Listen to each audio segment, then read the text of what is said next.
Hello YouTube! Greetings StarCitizen community and welcome CRG. Today I'd like to talk with you about orbiting planets. So in this video we have the following chapters. The current situation of orbiting planets in StarCitizen, why it is vital to have them, CRG's perceived problem with orbiting planets, possible solutions, an iterative approach, a ballpark approach, and a not so viable mathematical approach, the conclusion to all of this, and last but not least, questions in regarding to that. First chapter, the current situation.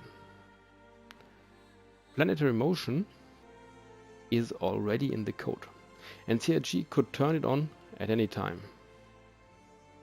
Aside from a little problem they have with quantum travel, which I will go into in the chapter after the next. However, for your convenience, I linked the most current CRG statement regarding orbital motion or orbiting planets in the description. Next chapter, why is it vital? Orbiting planets are vital for the immersion as they are an uncanny valley. If planets are stationary, then you're not in a star system. Instead, you're just in a stationary game map. And once you know every direction in your sleep, you will forever be ripped out of space and back to your local gaming PC. And then StarCitizen will have lost all its appeal to you in an instant. You'll never be able to recover that.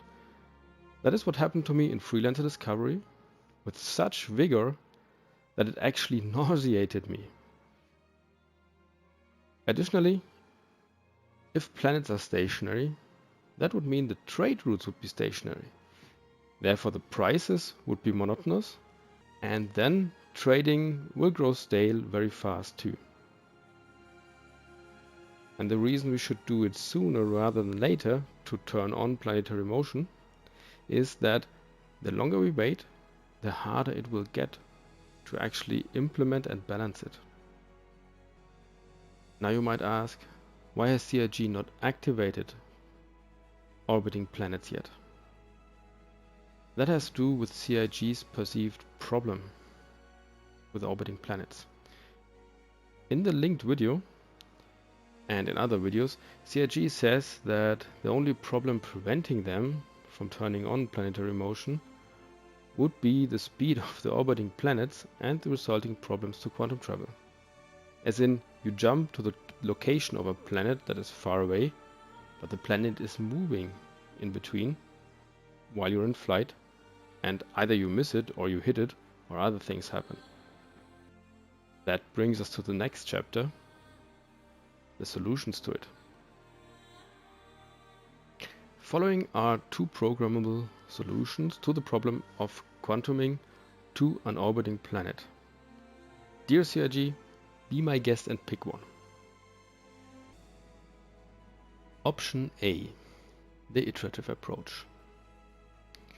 First though, the reason for this approach is that the complete math for the moving objects, as in the planet and the ship, is rather complicated. Please mind option C in this video for more explanation on that.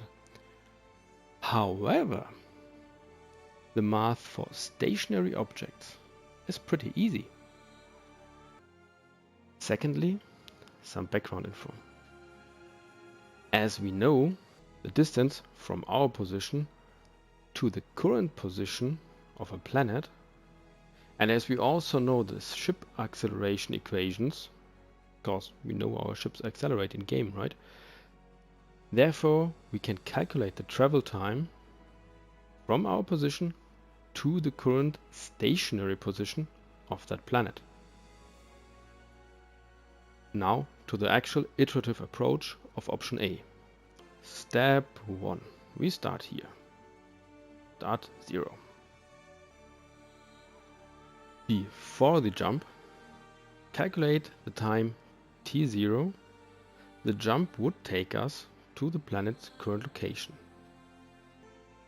Also, take note of the position that we arrive at. Let's call that x0. Step 2. Calculate the position of the planet at the current time plus t0.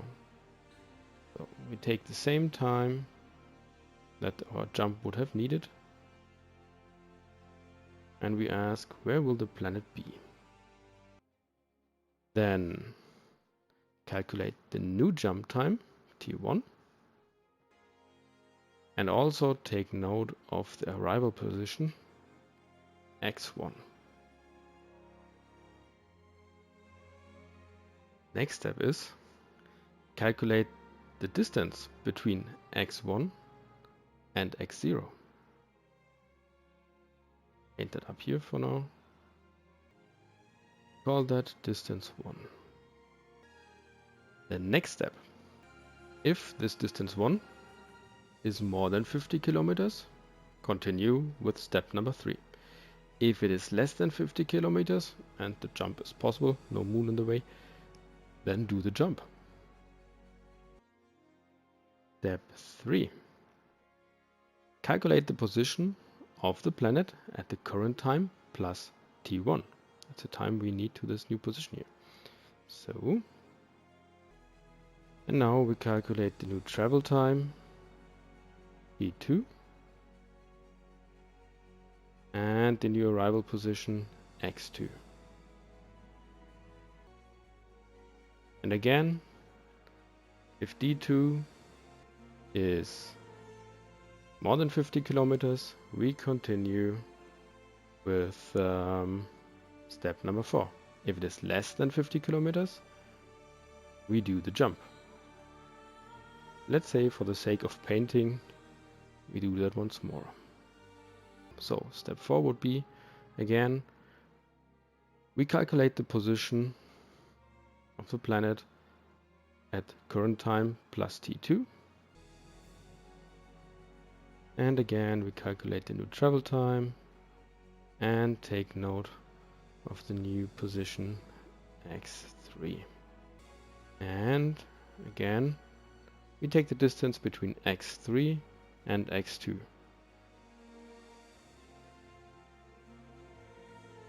Let's say distance 3. And let's say now it is below 50 kilometers. And then we do the jump. It's not a coincidence that these distances get smaller and smaller, because the way this math here is done, or the way this iteration is done, those distances have to get smaller every time. They cannot grow larger anymore. So the more often you do that, and a computer is fast in doing things in an iterative way again and again, the more often you do these things, the more precise you become, and the better your precision of the quantum travel will be. And should it not be like in our margin of error of our 50 kilometers, well, then we continue a few times more. That is no problem for a computer. The benefits of this option A are the precision of this method, and that it enables uninterrupted quantum travel to a planet. Also, this would fit just right in with the current mechanics and the current feeling of the game. So nothing would change basically at all. However, the uninterrupted travel is the prime argument for this option, because whenever you talk to StarCitizen players what the benefits of StarCitizen are, you will hear that you have no loading screens and uninterrupted travel to the planets and everything. So this is a question of player feeling, and that would be the biggest benefit of this option. Option B, the ballpark approach. But first, some background information. Our Earth moves with about 30 kilometers per second around the Sun, while our Moon has a distance to Earth of roughly 380,000 kilometers. So if Earth were in StarCitizen, its object container would have at least a radius of 400,000 kilometers. Keep that in mind. Now to the actual approach. Step 1. Instead of using a tiny orbital marker as target, we use the whole object container as a quantum target. Step 2. We do the jump to the current position of that object container. And we fully accept that this object container will be moving while we're in flight. But because that thing is so huge, it doesn't matter. We will meet it anyway. Now, once we are like 1000 kilometers inside the planetary object container, in its new position, here, there, we drop the player out of quantum travel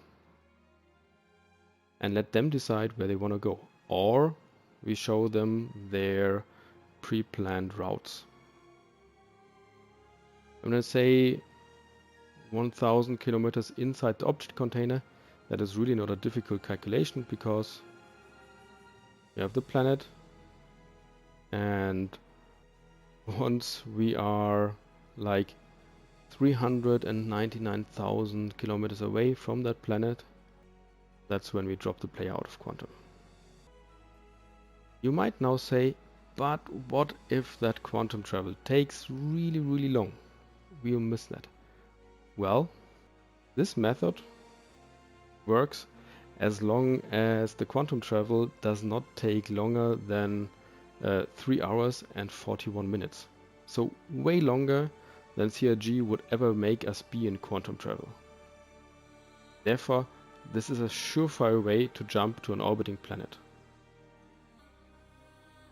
The benefits of option B are that CRG already has most parts of this code in use, I think. For example, space stations and party members both have a QT dropout distance of 30 kilometers, while Lagrange points have a QT dropout distance of like 30,000 kilometers. And from then you have to jump where you want to go. So basically this system is already in use for the Lagrange points. Another benefit of this method would be that you wouldn't have to worry about players hitting moons or other objects because they stop outside the furthest moon radius. Also, this method would give all the meshing components and all connected players time to sync up before the arriving players could have any meaningful interactions with anything within the object container. Last but most importantly, this method is extremely robust. Even if you were to change the diverse mechanics of the game, like quantum travel speed and whatnot, this option or this approach would still work as long as the quantum travel doesn't take longer than 3 hours and 41 minutes in this case, which is way more than CRG will ever make the players quantum travel for. Therefore, this is very robust. However, this approach adds a notable stop to the quantum travel. But the in-law argument for this method of travel could be the following. Because you're moving faster than light, your jump computers have cleared your route with scanning data that was already a few hours old when the data reached you. So by now, other ships or other objects might have unexpectedly shifted into your path.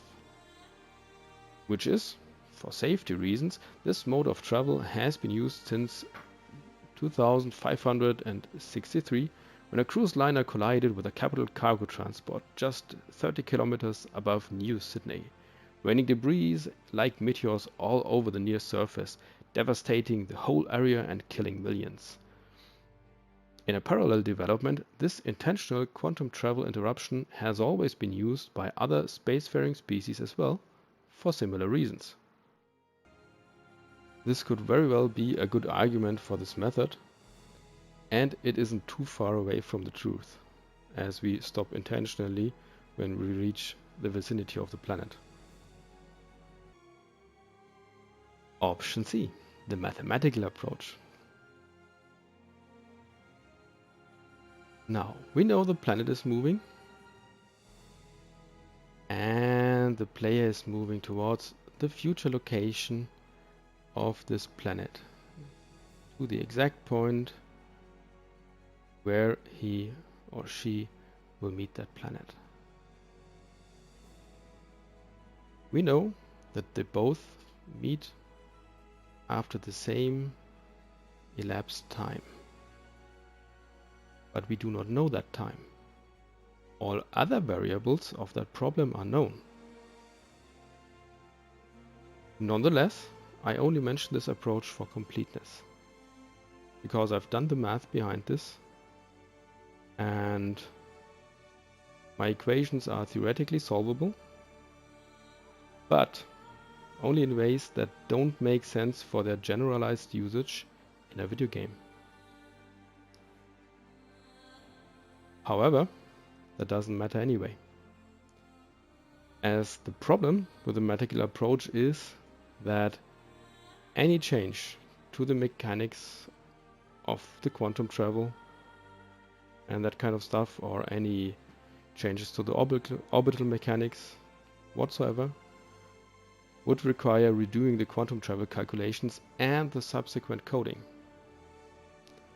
Therefore, option C isn't feasible anyway. So I spare you the hours of math lesson here. To the second last chapter, the conclusion.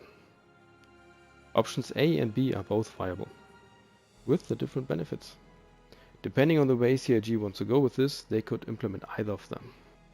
One is more precise and has a better player experience, the other one is more robust and needs less maintenance.